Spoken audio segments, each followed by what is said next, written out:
Earlier this week, I was in Complexo do Alemão, which is a favela in Rio de Janeiro, Brazil. And as you can imagine, I would much prefer to still be there because the weather was much better than it is here right now. But anyway, this is me and Alan, and he is the founder of Abraço Campeão, or Embracing Champions. And they're a community organization. They use boxing, mentoring, personal development, and citizenship to inspire young people and reduce violence. This work is remarkable because it was birthed from pain. See, Alan has lost more than 10 members of his immediate family to gun violence. He has lost even more friends, and he has even lost young people that he works with. And he has transformed this pain into his purpose. And I was able to immediately connect with him as a result of this, because I too had to learn how to transform my personal pain into my purpose. When I was 15, my childhood friend Marvin was shot and killed a month before his 18th birthday. And I was absolutely devastated by this. And a year later, I set up the Forefront Project. We're a youth-led social enterprise, and our mission is to empower communities to live free from violence. And we work with young people who have been affected by violence. We work with them within the community, within the education system, and within the criminal justice system. We deliver services, a range of services, programs, workshops, and mentoring. And because our aim is to put young people at the forefront, we also work with them to develop campaigns and advocacy so that we can make sure that policy enables us to treat violence as a public health issue, and we can deal with violence in a more compassionate and holistic way. And I've been doing this work for 6 years now. I'm 22. And this last year in particular has given me a rare opportunity to get a really broad and deep understanding of the root causes of violence across the world. I spent the last month in Rio in Brazil trying to get a better understanding of the ways that violence impacts their community, and also researching the initiatives that have been designed to help reduce this violence. Over the last 6 months, I've been to Glasgow, Manchester, I've been to New York, Los Angeles, and Chicago, so that I can get some ideas of how we can better prevent and reduce this violence here in the UK. And I've had the opportunity to interview more than 200 people for a documentary that we're going to release later on this year, and I'm incredibly excited about this. But the more I traveled, the more I realized that there's just so much more that is similar than that which is different. Violence is incredibly complex. It is caused by deep social, political, economic, and personal issues all intertwined. And communities across the world are connected by the pain that we individuals feel when members of our family, when members of our community and our friends are murdered. See, these communities that are exposed to really high and frequent levels of violence can't really be said to be living post-trauma. We live in a state of perpetual community trauma. There's not really any opportunities for healing because the next violent incident is always around the corner. And people who live in these environments enjoy extremely high levels of toxic stress. And I can tell you firsthand that it's not only exhausting, sometimes it can be absolutely paralyzing, but it has also created a culture of desensitization. Violence is normal, violence is expected, and this is a huge part of the problem. But we can only change this cultural norm by challenging it. And to do this, we need actions, not just words. See, we tell young people that violence is wrong. We tell them not to carry weapons. We tell them not to attack other young people. But what we don't do is show them that violence is not normal by providing them with the specialist support they require after they've been violently attacked. See, I've worked with many young people who have been violently attacked, teenagers who have been stabbed multiple times, who have never accessed any support. And what we really need to do is explain to some of these young people some of the impacts of this violence and how violence can be very traumatizing, how they might have increased levels of fear, anxiety, paranoia, how they might have flashbacks of the incident and nightmares, how they might have outbursts of rage and uncontrollable anger, and that because violence isn't normal, they might require some additional support to help them develop tools to cope with this pain and manage their emotions. And if we're willing to look deeper, we might find that we're actually working with children who've experienced so much pain, children who have lost many friends to murder, who have had their sense of security and safety completely eroded, and who have had very little assistance to deal with all of this pain. And if there's not even adequate support in place for those young people that have been violently attacked, then what about the rest of us who are still experiencing pain because we've lost friends in this way? My friend was killed 8 years ago, and I can't really recall ever being asked if I'm okay, how I'm dealing with it, how I'm coping with it. And this is how the culture of desensitization is created. And please make no mistake about it, the lack of support for young people who have been attacked by violence is negligence. And it's not just children killing children, it's not just violence in the community, it's not youth violence, it's also domestic violence, it's sexual violence. And because the theme of today's conference is Dare to Defy, I'm going to say what many people are not willing to say, is also state-sanctioned violence and it's institutional violence. And what I now know more than ever before is that the conditions that generate violence in our community are systemic and structural. And although we must work with individuals, providing them with access to support for growth, healing, and personal development, if as a society we really want to achieve peace, then we really must destroy the systems that are generating this violence in our community. I'm really, really disheartened because despite the fact that there's been calls all around the world for violence to be addressed as a public health issue, we're still seeing an over-reliance on this failing criminal enforcement model. I was in Chicago when these young activists were campaigning against the building of a new police academy on the neglected West Side instead of investing in the city's failing education system. And 2 weeks ago, I was in Rio when the Brazilian president announced in an unprecedented move that he was going to give all of the state's public security responsibilities to the military. And although this measure was designed to reduce the violence that's been increasing there over the last few years, everybody in the favelas that I spoke to told me the same thing. Drug traffickers create much harm in their community. But the biggest threat is that of the police and the military, because the drug traffickers, although they're in a state of almost constant conflict, they are also from the community, whereas the police rarely distinguish between those that are committing crime and those that simply live there, seeing them all as one in the same. And as a state, Rio de Janeiro has one of the most deadly police forces in Brazil. And as a country, Brazil has one of the deadliest police forces in the world. In 2016, in Rio, police killed more than 925 people. That's almost equivalent to the amount killed by American police in the same year, despite the fact that the American population is almost 20 times greater than that of Rio State. And you might be thinking, well, what does police violence have to do with young people being involved in violence in the community? But if we understand the impacts of violence, of exposure to violence on our health, then we'll be able to see how these issues are intricately connected. Because young people don't feel safe. Young people don't feel their parents, youth workers, teachers can protect them. And unfortunately, those that are paid to protect and serve them rarely increase their sense of safety. And there are many layers to unpack here to get to grips of what is really happening. But everywhere in the world I traveled, I was able to appreciate that rising violence is deeply tied to rising inequalities. Young black boys are disproportionately impacted by this violence, but there also exists a range of pathological stereotypes about young black men and boys as well. And I really have to say that institutional racism is also a contributing factor to this violence.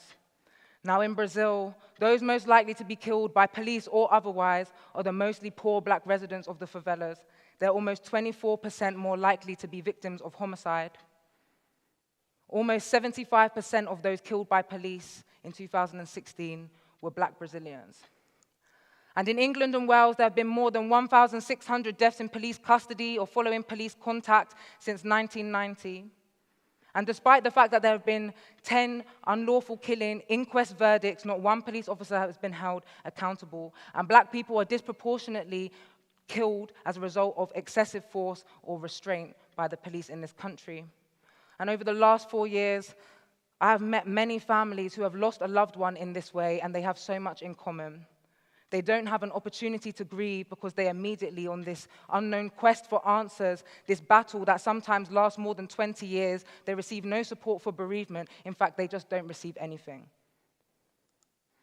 It's not just about deaths in police custody. It's police violence, it's abuse of power, it's corruption, and it's about accountability. See, police violence paired with a lack of accountability increases fear and decreases legitimacy. And this complex relationship between young people, their communities, and the police is driving violence because young people don't feel they have a viable legal route to deal with their conflicts. This lack of trust over time has created this culture of non-cooperation. People don't provide the police with information. Sometimes murders are left unsolved. And that just continues to perpetuate this cycle of violence as people take justice into their own hands. The inequality is deeper still. Young black boys are more likely to be excluded or expelled from school, more likely to be unemployed, to be stopped and searched and come to the attention of the police, to be arrested, charged, and sentenced to longer for the same crime as their white counterparts, to have problematic doctrines like joint enterprise used in their cases, to be labeled inappropriately as gang members, to be treated disproportionately when they're inside the prison system, and they also disproportionately are represented within the prison system. Black and ethnic minority youth make up 46% of our youth prison system in this country. That's almost half. So racial trauma really does need to be addressed. And more than this, the criminal justice system is failing, and we all know it. It's in a state of crisis. There's no support for the mental health epidemic. The drug trade is spiraling out of control. People are completely disconnected from any support system and have a lack of access to educational opportunities, and violence and self-harm are increasing. So by locking up traumatized young people who would be better served by interventions in the community, we just expose them to increased violence and decreased opportunities when they leave. See, we don't actually need more punitivism. We need more healing. To me, a public health approach is a long-term approach, and it's an approach that has a role for everybody in society. See, I want everybody in society to be aware of the impacts of adverse childhood experiences, the impacts of violence, to be able to recognize the signs of trauma. I want training for community members in mental health crisis so that they're able to help the young people in their communities develop strategies to cope with this pain. And I want adequate support for frontline workers. Many of us enter this field of work because of our own personal experiences, yet very few of us have had any space to deal with our own personal pain and trauma. And we can only give the young people we work with what we have. So we need infrastructure, we need clinical supervision so we can deal with the pain of our past and also the trauma that's created by doing this type of work because it's very taxing. There is a mental health crisis, but if we have better collaborations between the community and mental health services, we can enable some capacity building to better enable us to be equipped to deal with this. So, for those young people that have been most impacted by violence, they need long-term, targeted, holistic interventions that are going to provide them with access to all kinds of support, legal support, mental health support, educational support, and personal development support too. And we need to involve young people who have first-hand experiences of these structural barriers in doing this political work and campaigning. So in order to do this, it's really imperative that we have long-term funding, resources, and infrastructure for grassroots organizations that are creating campaigns, creating platforms within the communities to enable these young people to have their voices and experiences heard to directly impact political change. And for young Black people, part of this holistic work is to acknowledge the structural barriers that they face, to acknowledge the racial trauma that they experience, and to work with them to enable them to develop a better sense of identity in some of these societies that are quite hostile towards them. And in relation to the police, we need truth and reconciliation. We need the police to be held accountable when they make a mistake so that we can build a relationship with them that's based on trust and transparency. See, I was in Newark and I had the benefit of observing a police and community trauma training. Police officers and members of the community got together. They were able to discuss adverse childhood experiences. They were able to discuss the impacts of trauma, the lasting intergenerational legacy of slavery, the impact of police brutality on the community, as well as the trauma that police officers experienced during the course of their duties, and overall, the lack of support for everyone. They connected as human beings, and it was quite inspiring to see. And I think we need more of this innovative work that centers healing in order for us to move forward. Whilst the favelas of Rio are quite literally on the periphery of that city, the peripheral and marginalized experience of the young people and residents there is not unique to Rio. From Moray to Inglewood to Brixton to Tottenham to Compton to Flatbush, around the world, the state is not treating young people as citizens. And to change the mindset of those young people most entrenched in cycles of violence, they need purpose, not more punishment. They need more inclusion, not more exclusion and ostracization. They need to have a stake in this society, and they need to feel like citizens. Right now, many feel like they have nothing to lose, and if the young are not initiated into the village, they will burn it down just to feel its warmth. Everywhere around the world that I've traveled, I've asked the people I've spoken to if they think peace is possible. And many of the young people involved in violence told me that it lay beyond just simply them and their individual actions. Young people in Rio told me we don't need more investment in the military. Young people in Chicago and Los Angeles told me we don't need more investment in the police. We need more investment in health. We need more investment in our education services. And we really need more investment in our communities. The factors generating violence are very complex, so the solutions are also going to be complex and costly. Currently, our government here in America and in Brazil demonstrate that they are simply unwilling to pay this price. To me, those we have loved and lost will not be able to rest in peace until we create substantial change. And to me, real peace is not just the absence of violence. Real peace is freedom. See, I was delivering a talk in a prison about 6 weeks ago, and I wasn't surprised when I asked the young men in there who felt free, and only 1 out of 15 of them put their hand up. But when I asked who had felt free when they were not in prison, only 3 out of 15 of them put their hand up. Nina Simone said freedom is no fear.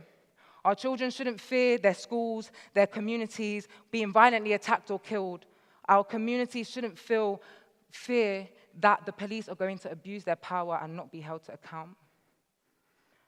We need, in order to be free, to be able to live, not just survive. We need to be able to create change. And when asked what freedom meant, Assata Shakur said, "Freedom? You're asking me about freedom. I'll be honest with you. I know a whole lot more about what freedom isn't than about what it is because I've never been free. I can only share my vision of the future about what freedom is."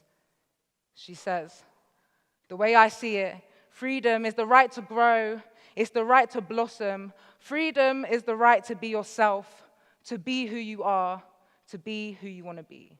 Thank you.